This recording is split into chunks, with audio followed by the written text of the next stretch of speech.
hanapin ang PowerPoint sa Play Store. At kung mayroong PowerPoint naman sa inyong cellphone ay pindutin lamang ito.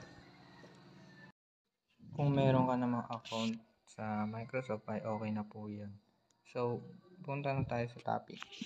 So, madami kang pipilian na template sa PowerPoint or kung anong gusto mong ipresenta. So, ang pipiliin ko dito ay ang blank document. So, ikaw na po bahala kung anong title ang lalagay mo. So, ang lalagay ko sa akin ay Welcome How XT. So, sa slide naman ay ikaw na din bahala mag-isip ng kung anong gusto mong topic. So, ang napili kong topic ay about sa marketing.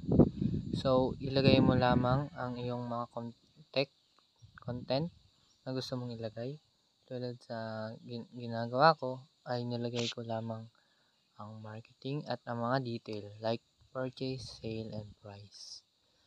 And ikaw na din bahala kung ikaw ay magdadagdag pa ng PowerPoint or slide.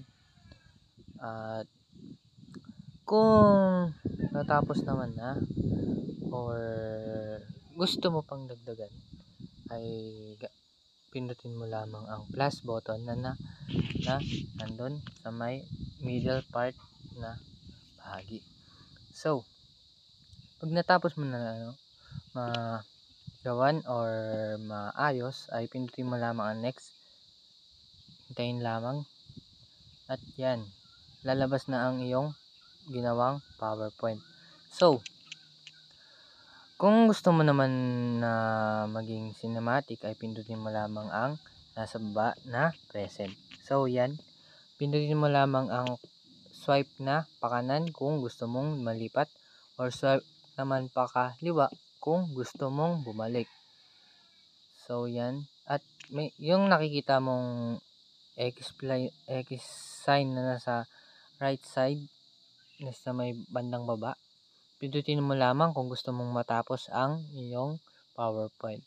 So, at kung sa pag-save naman ay may makikita ka naman na tatlong tuldok sa taas, yan. At madami kang pagpipilian na kung saan mo gustong i-save. So, save natin. Pindutin lamang ang export this file to ODP and this device. So, ikaw na din bahala kung gusto mong palitan ng pangalan ang iyong PowerPoint. So, lalagay ko dito, marketing. Pindutin mo lamang ang this device.